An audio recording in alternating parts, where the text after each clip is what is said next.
This is a video series called Following Tom, and the idea is to try and make a series of videos about replicating or trying to learn and replicate about what Tom Hodgkin did in his Bob Graham round with a paraglider. I can't remember if he called it the Bob Glidem or the Fly Graham or something like that, but basically Tom did the Bob Graham in the most strict way possible, i.e. he stood physically on all the summits of the Bob Graham round, but he used a paraglider to help him with the transitions and crossing valleys and things like that. And the reason I'm interested in this particular task is because this is probably going to be the basis of the X Lakes in 2026.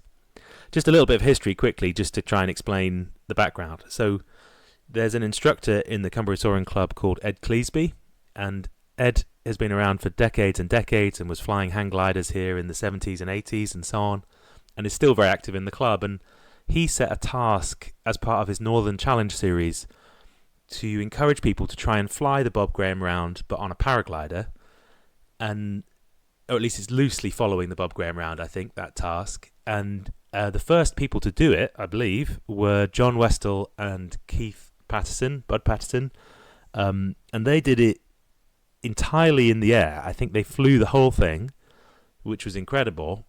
And I think it maybe hasn't been repeated since then. They were the first and so far the last people to do it completely in the air. And then a few years later, a pilot called Tom Hodgkin from the South Lakes, he wanted to do it, but do it more in the manner, like the strictest way possible, i.e. you had to physically stand on all of the Bob Graham round summits. You couldn't just fly through a cylinder in the airspace above them.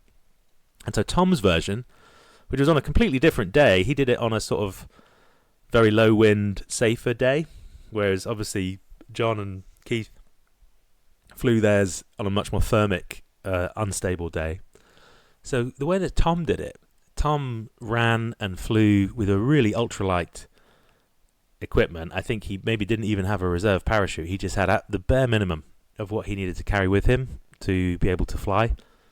And the way that Tom did it, I think, is a way that you need to be able to think about it if we have the type of weather that we often do have here in the Lake District. So obviously, if let's say you're coming to do the X Lakes in 2026 and you're interested in the 2-day task, which is probably going to be modelled on the Bob Graham round, we don't know yet exactly the rules that John will set for all of it. That we don't yet know, for example, the precise turn points, or if there are cylinders, or all the details of the rules yet. So he'll have to wait, I think, and see the weather. Then he'll tell us what those rules are going to be.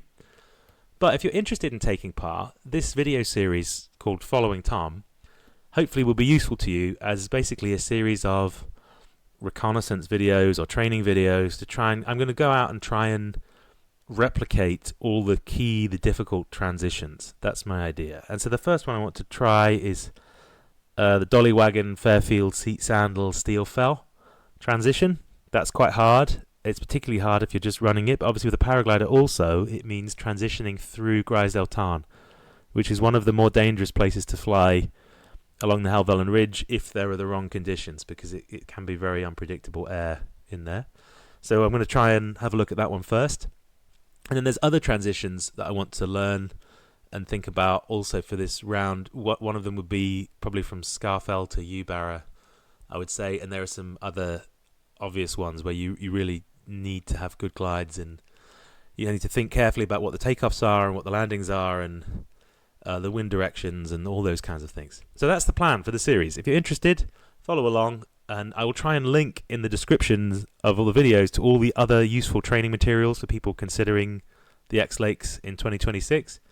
And they would include probably Ed Cleesby's Northern Challenge task, any videos I can find of John and Bud from their round, certainly Tom Hodgkin's round, which he filmed, and so that's really useful. And also you should go and check out his track log on Half Track, which I'll link to as well.